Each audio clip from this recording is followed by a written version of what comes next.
Bismillahirrahmanirrahim. Assalamualaikum warahmatullahi wabarakatuh. Sebelum kita mulai pelajaran, pimpin dulu doa. Kita belajar kali, udah dimulai. Dari pesanan dulu itu kita dianjurkan untuk tidak melakukan hal-hal seperti kaumnya Nabi. Hubungannya dengan materi ini yaitu tentang taubat. Kita dianjurkan untuk bertaubat. Ayo bertaubat. Amin. Ada dari pesantren? Ada. Di MKS ada materi tentang taubat? Atau waktu SD? Pernah sudah pelajari tentang taubat? Sudah, Bu. Di mana? Hah? MTS. Di kelas berapa? Kelas 8 itu 8. Kelas 2 ya? Iya. Jadi kalau sudah dipelajari tentu tahu dong apa itu taubat. Taubat adalah tidak mengulangi kesalahan yang telah terjadi. Ya, ada lagi yang lain? Ada? Yang putranya? Ya, tambahan lagi. Baik. Menjadi lebih baik dan melakukan kesalahan yang telah dibuat. Ya, oke. Kompetensi dasar. Jadi ada KI1, KI2, 3, dan 4 ya. Yang pertama itu kita menghayati bahwa pentingnya taubat sebagai fondasi perjalanan rohani yang harus dilakukan oleh setiap muslim. Yang kedua itu kompetensi sosialnya ya. Menunjukkan sikap jujur dan tanggung jawab sebagai implementasi pemahaman tentang taubat. Orang kalau sudah bertobat pasti dia akan bersungguh-sungguh dengan apa yang dia janjikan pada dirinya sendiri ya, dan dia pasti akan jujur ya, karena dia sudah takut tentang apa yang dilarang oleh Allah Subhanahu wa Ta'ala. Yang ketiga itu tentang kompetensi kognitifnya. Kalian mampu menganalisis hakikat, syarat-syarat dan kedudukan taubat sebagai fondasi perjalanan roh. Yang berikut keterampilannya, kalian mampu menyajikan hasil analisis tentang hakikat, syarat, kedudukan taubat sebagai fondasi perjalanan rohani. Ya, ada tujuannya. Jadi setelah pembelajaran ini diharapkan kalian sebagai peserta didik mampu memahami apa yang di atas ini di depan. Nomor 1 seperti kainnya, mampu membiasakan, karena sudah paham kalian bisa membiasakan tentang taubat. Kedua, menunjukkan sikap jujur, sama ya, tanggung jawab. Ketiga, mampu menguraikan pengertian taubat, hakikat taubat, memerinci syarat-syarat taubat, keutamaannya, dan juga mendiskusikan tentang hakikat dan seterusnya, syarat-syarat kedudukan taubat. Itu yang diharapkan ya. Nah, dari gambar ini memberi pendapat? Angkat tangan yang mau menjawab ya, supaya lebih terarah. Ya. Ini gambar apa? Gambar berdoa. Ada lagi? Dalam berdoa itu kalimat apa yang diucapkan? Istighfar. Ya, biasanya orang kalau bilang istighfar, bukan dia bilang istighfar ya. Kalau misalnya ada orang yang menyebut apa ya, kemasukan atau melakukan kesalahan tidak sadar, ya istighfar 3 kali, istighfar. Bukan itu, tapi kalimat istighfar. Apa kalimat istighfarnya? Astagfirullahaladzim. Coba lagi kali. Astagfirullahaladzim. Terakhir. Astagfirullahaladzim. Bagaimana rasanya? Ada bu? Ada kan? Enak. Karena kita memohon ampun, istighfar. Jadi komentarnya ini adalah gambar orang yang berdoa. Yang diucapkan adalah kalimat istighfar, yaitu astagfirullahaladzim. Oke, gambar yang berikut. Apa maksudnya?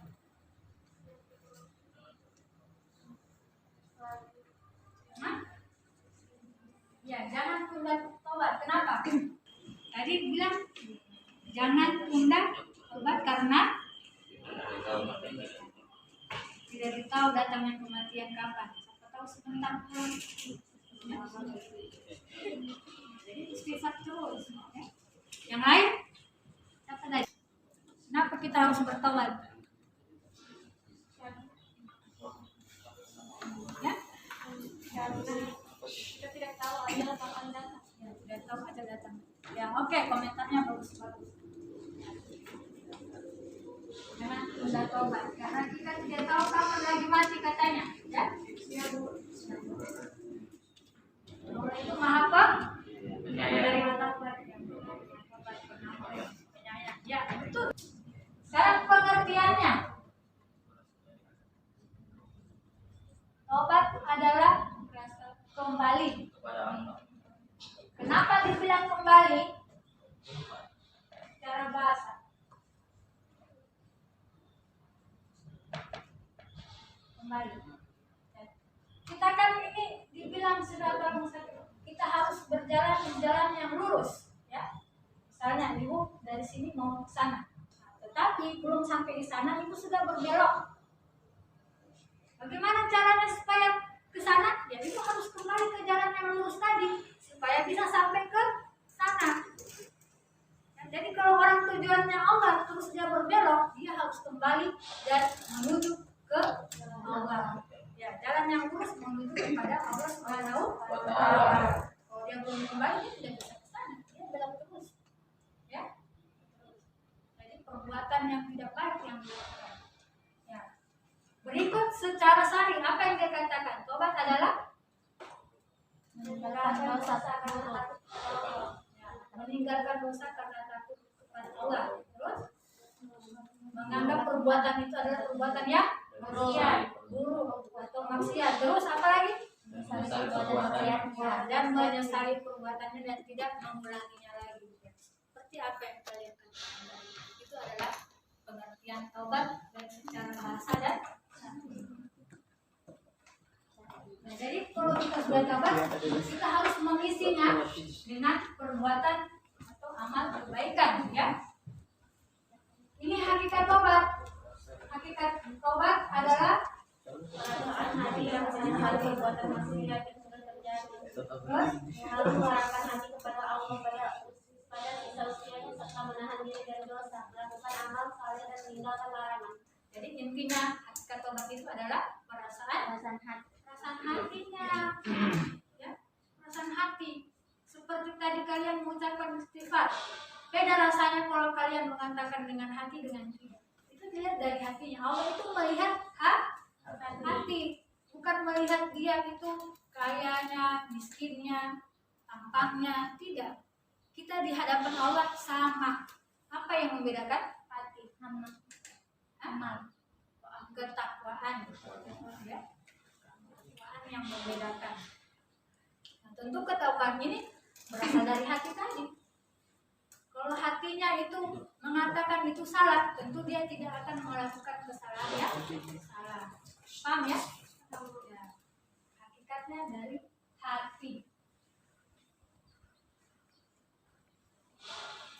Berikut ini syarat-syaratnya. Yang pertama harus Islam. Ya. Kenapa harus Islam? Karena kalau dia bukan Islam tidak berlaku syarat taubat, karena memang dia di luar daripada Islam. Taubat hanya berlaku untuk umat Islam. Yang kedua, menyesali dosanya. Jadi kalau dia belum sesali berarti dia belum bertobat. Bagaimana kalau kayak taubat sambil itu? Ya, dibikin lagi. Apakah diampuni? Kenapa diampuni? Hah? Siapa yang bicara ya? Angkat tangan. Tidak karena mengulangi kesalahan yang sama. Terus sudah. Kalau dia melakukan kesalahan yang tidak sama, diampuni tidak? Tidak. Gitu. Diampuni kan? Kenapa diampuni? Kenapa coba diampuni? Padahal dia sudah melakukan kesalahan sama, terus dia bikin lagi perbuatan yang baru. Ya, diampuni kita itu. Apa yang ada di dalam pikiran, keluar saja, tidak apa-apa. Ya, silakan. Karena Allah Maha Pengampun dan Allah pun mengetahui bahwa manusia tidak luput dari kesalahan dan dosa. Ya, seperti itu. Jadi jawabannya bagus-bagus semua. Tepuk tangan dulu untuk semuanya. Jadi belajar itu tidak usah takut-takut, ragu-ragu.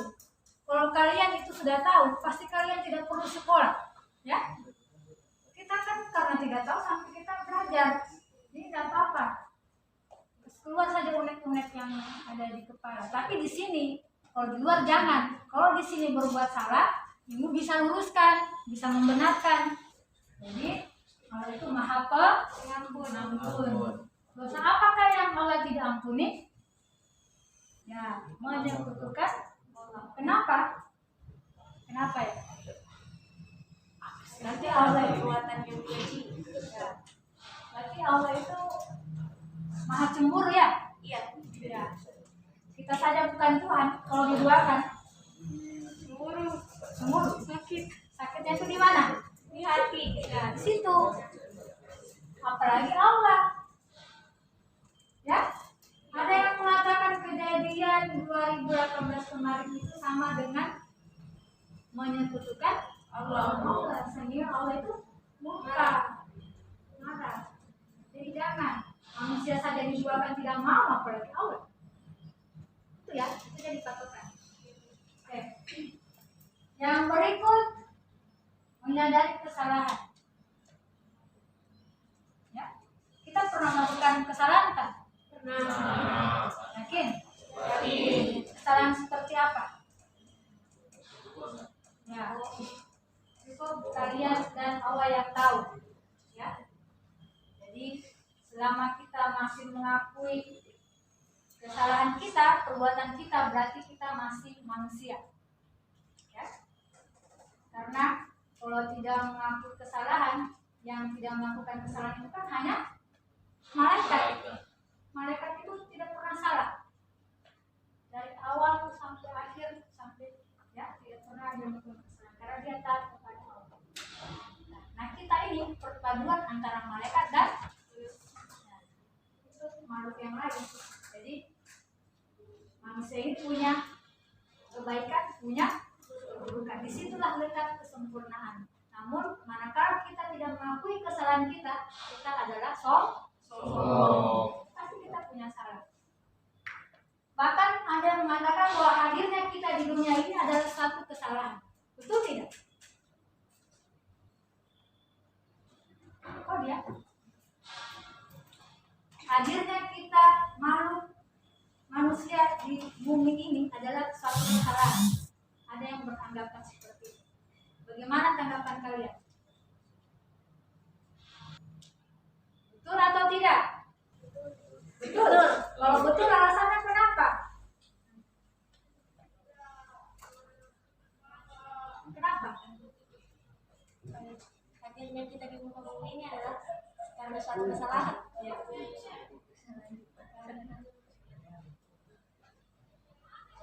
Sejak proses kejadiannya manusia, bukan prosesnya sih, hadirnya Adam di bumi ini kenapa? Ya, Ada yang bilang tapi dia melanggar aturan apakah yang dilanggar?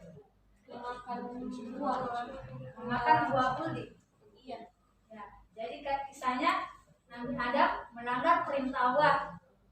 Adam dan Hawa memakan buah kuldi sehingga dilemparlah ke bumi. Begitu ya? Jadi orang beranggapan bahwa kita ini adalah satu kesalahan, menembus dosa. Gitu. Apa kalian setuju dengan pendapat itu? Betul ya? Kan ada melanggar perintah Allah, tapi digoda oleh iblis. Ya? Karena iblis ini kan sombong, disuruh hormat kepada Adam, dia tidak mau. Nah, kenapa saya mau hormat kepada manusia? Manusia itu diciptakan dari tanah, sementara saya diciptakan bukan saya sih, api. Ya, di situ diciptakan dari api. Nah, di situ sombong. Tapi mereka tidak tahu bahwa apa yang Allah ciptakan itu hanya Allah yang tahu.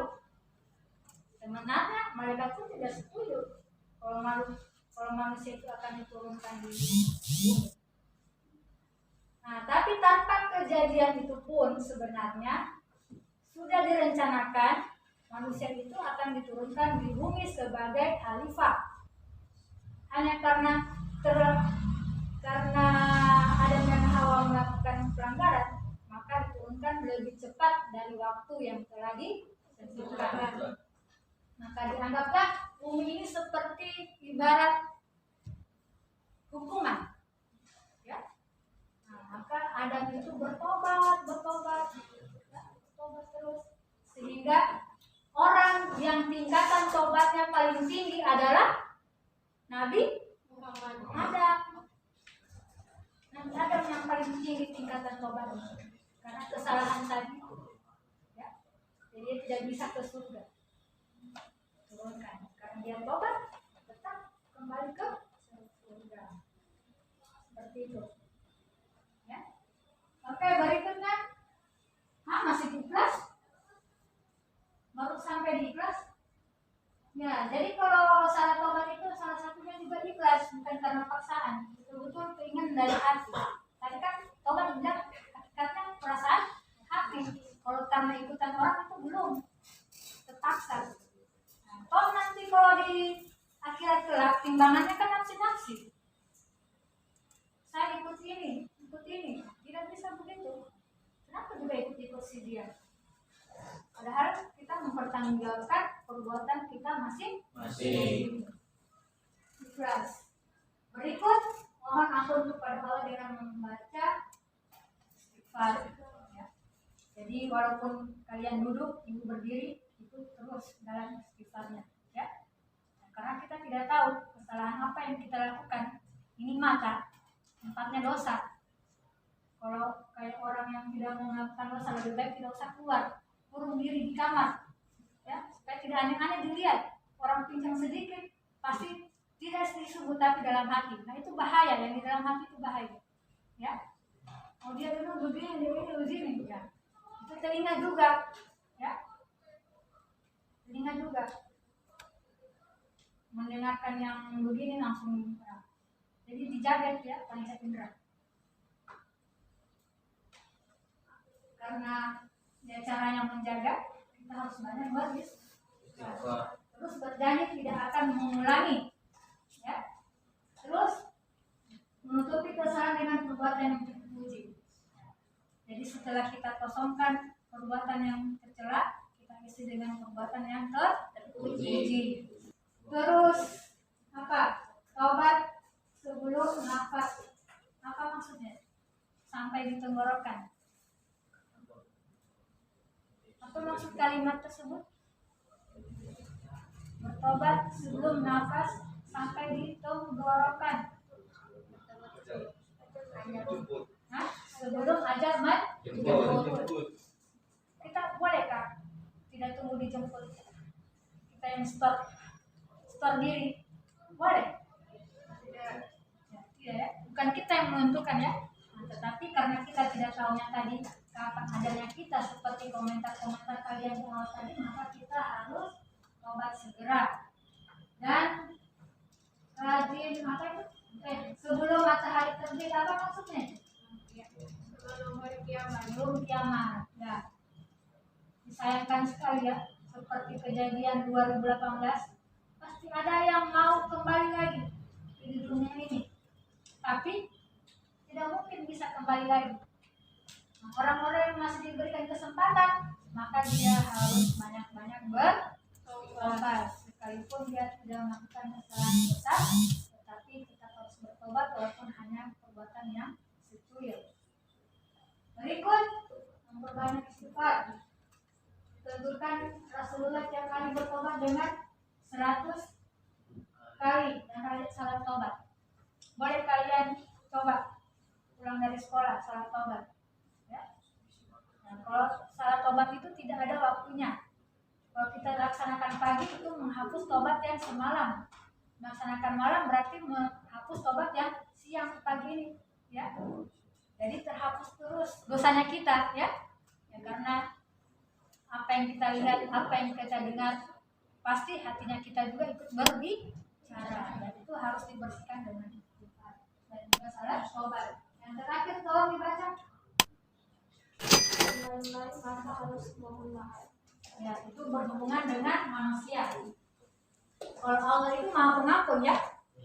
Tapi manusia itu belum tentu. Ya, sekali dua kali mungkin masih bisa memaafkan. Tapi kalau sudah 3 kali, 10 kali, ya orang sudah juga capek, ya. Lebih baik ditinggalkan saja orang yang seperti itu. Tapi kita tidak bisa juga meninggalkan, takutnya nanti kayak kisahnya Nabi, siapa yang dimakan ikan paus?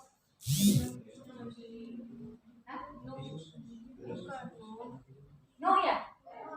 Yunus. Ya.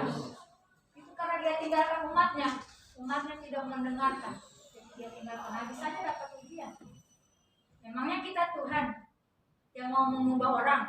Ya, kita beritahukan saja yang baik-baik. Dia ikut atau tidak ikut, ya bukan urusan kita.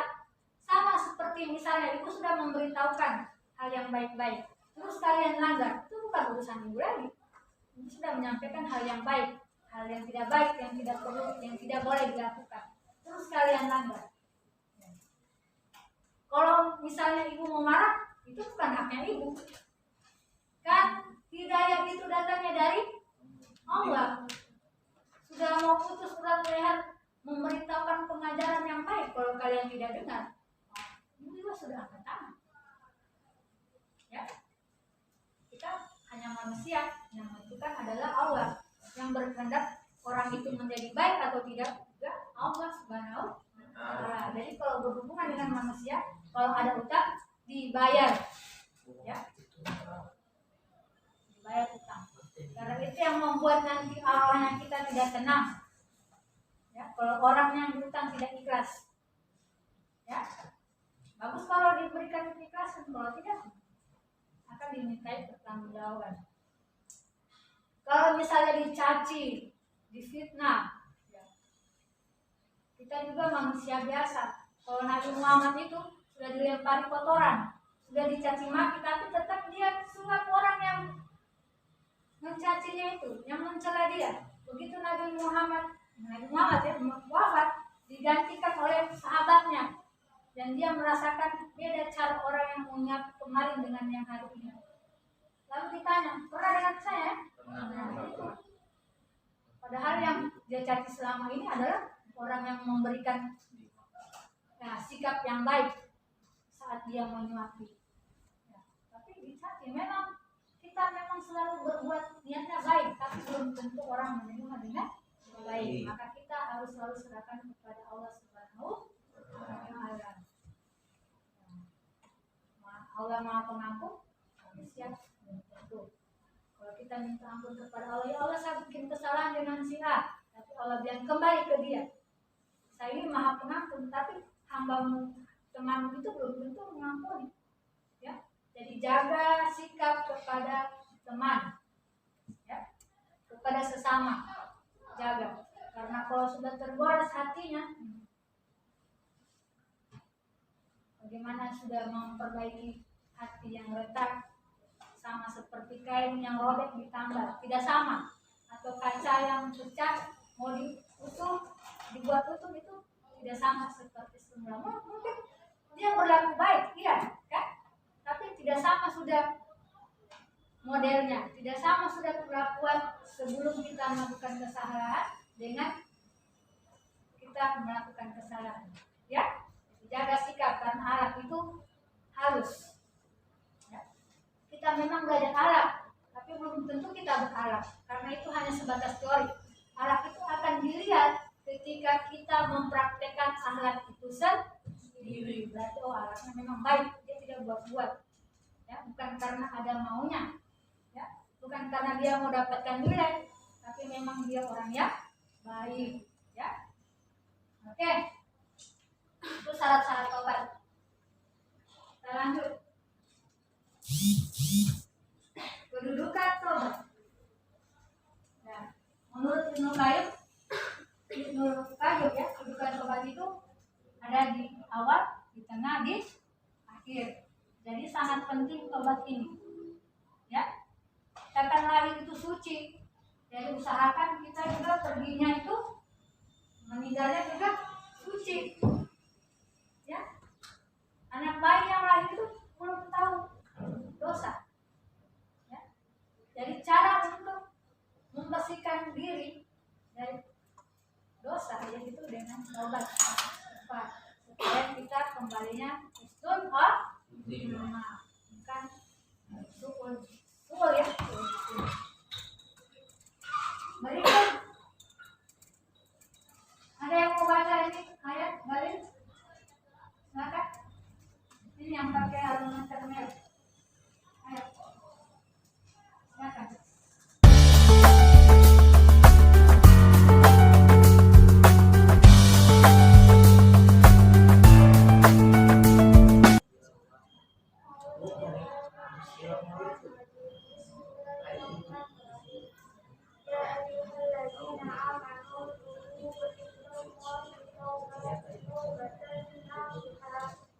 Hai orang-orang yang beriman, bertaubatlah kepada Allah dengan taubat nasuha, taubat yang semurni-murninya. Quran Surah Al-Fatih ayat 8.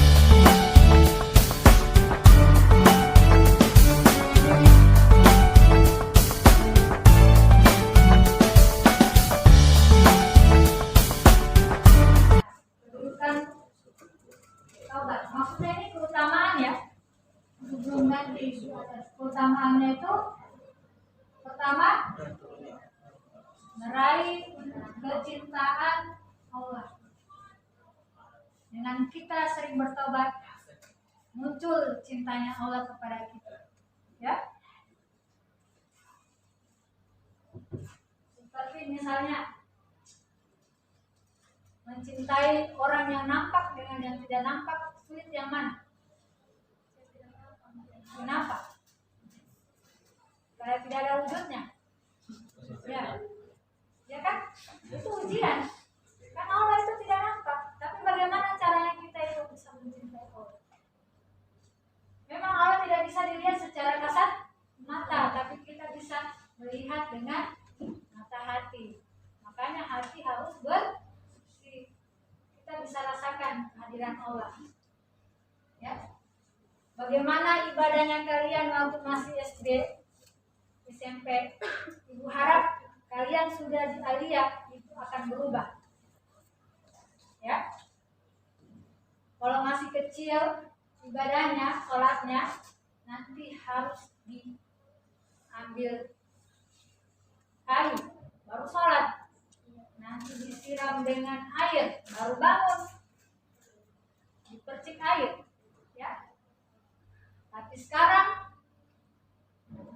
salatnya tidak lagi karena kayu, tidak lagi karena percikan air, tetapi karena keinginan dari hati kalian sendiri. Seperti tobat ini, panggilan hati. Paham ini? Jadi lain rasanya orang salat hanya jasadnya saja tanpa membawa hatinya dengan orang yang salat beserta hatinya. Karena tobat itu adalah perasaan hatinya. Ya. Tapi kalau yang belum sampai di hatinya, salatnya itu kayak orang salat tarawih 5 menit, 20 rakaat selesai. Apa yang dia rasakan? Nah, hanya sebatas mengerjakan kewajiban, belum menjadi suatu kebutuhan. Ya. Jadi kan kebutuhan. Yang misalnya kalau kita beraktivitas, kita keluar rumah, ada yang menarik-narik kita, ada yang membuat pikiran kita itu tidak tenang. Apa ya? Oh iya, saya belum salat asar, saya belum salat zuhur. Itu kalau sudah menjadi kebiasaan, bukan kita lagi yang bergegas setengah mati untuk mengusahakan salat, tetapi kita yang akan ditarik. Kita yang akan ditegur, belum salat. Kita akan tersadar dengan sendirinya karena sudah itu tadi kecintaan Allah yang muncul. Ya. Kalau cintanya itu yang panggil pasti ada rasa kerinduan, ya. Pasti Allah rindu. Dia panggil hambaku belum menghadap. Jadi itu tadi. Jadi usahakan hati yang hadirkan perasaan hati supaya enak untuk beribadah. Oke, berikutnya merupakan sebuah keberuntungan, ya. Keberuntungan di dunia dan keberuntungan di akhirat. Terus malaikat mendoakan orang-orang bertobat, Allah mengaku dosa-dosa, seolah-olah kita tidak berdosa. Padahal dosa kita ini banyak. Tapi kita jangan GR ya. Jangan GR kalau kita dosanya sudah dihapuskan. Kita mana tahu dari semua dosa yang kita lakukan mungkin ada satu yang belum dihapus. Dari semua amalan yang kita lakukan pasti ada yang tidak diterima. Jadi jangan sampai kita sombong dengan apa yang kita lakukan, ya. Karena pelacur saja bisa masuk surga dan seorang kiai bisa masuk neraka. Kenapa seperti itu? Karena pelacur menyadari kesalahannya sedangkan kiai tidak mau mengakui kesalahannya. Ditambah lagi dia sombong, ya. Dia sombong karena dia itu seorang kiai, pasti dia sudah cap dirinya dia akan masuk surga. Semua kebaikan pasti yang dia lakukan itu sudah dinilai baik. Sombongnya dia karena selalu mengajak kepada kebaikan, ya. Padahal yang membuat dia rugi sombongnya tadi ini.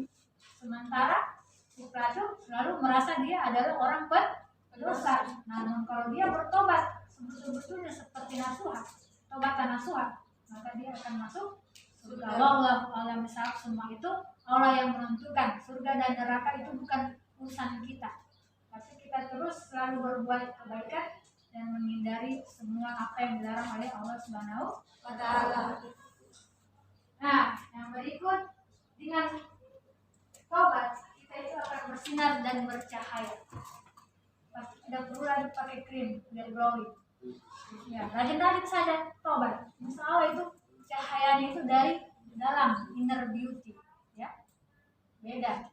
Biarpun orang cantik tapi kelakuannya tidak baik, orang menjauh, ya. Sampai di sini ada pertanyaan? Tidak ada? Tidak ada, kita lanjut. Kalian buat kelompok kayaknya sudah terbentuk kelompok ini. Itu masuk sini boleh. Supaya 4 orang. Ya, enggak apa-apa. Sini nanti kursinya nanti dikembalikan.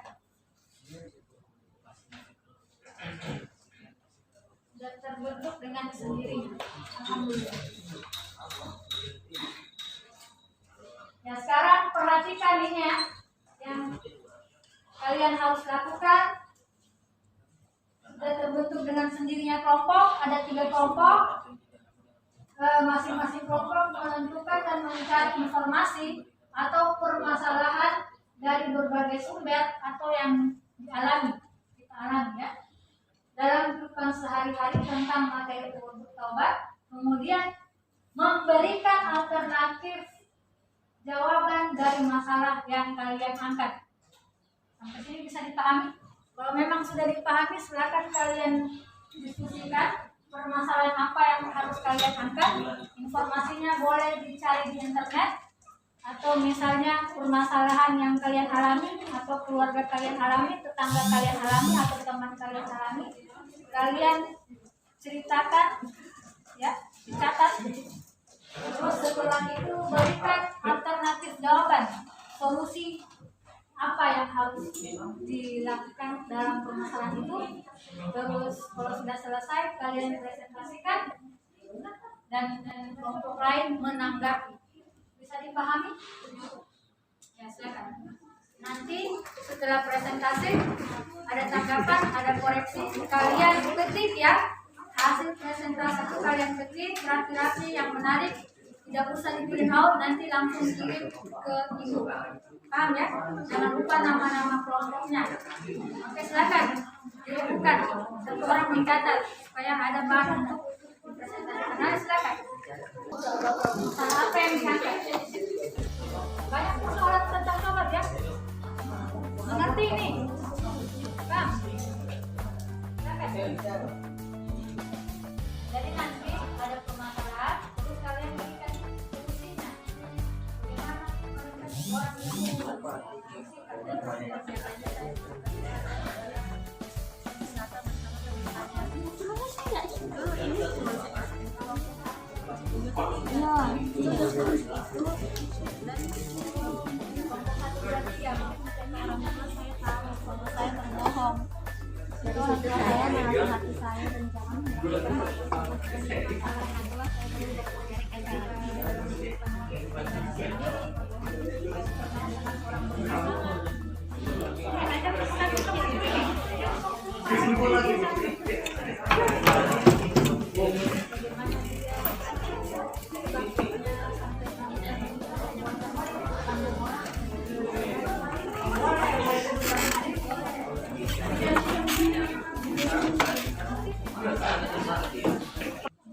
dahulu adalah orang yang sangat tidak berakhlak, bahkan sangat berandalan.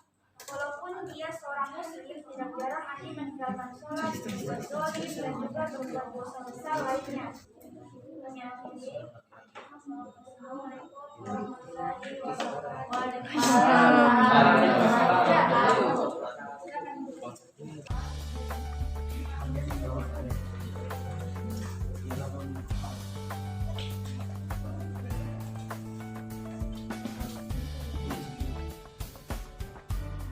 warahmatullahi wabarakatuh. Waalaikumsalam. Kami dari kelompok PPS ingin memperkenalkan materi yang berbohong kepada guru. Suatu hari seorang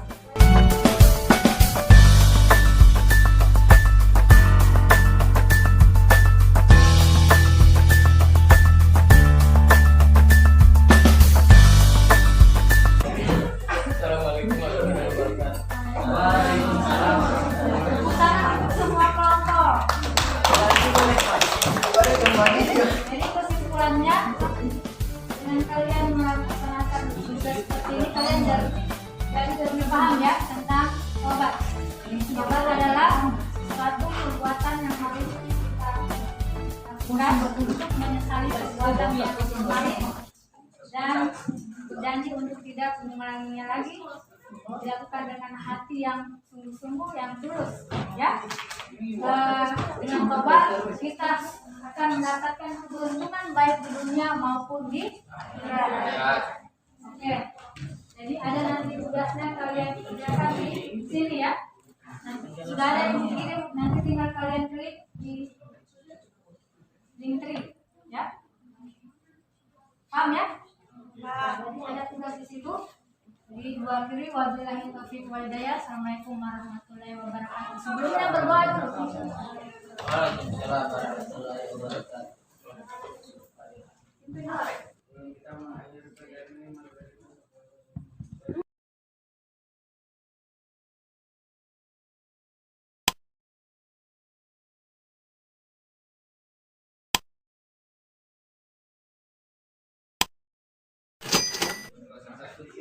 Oke, silakan.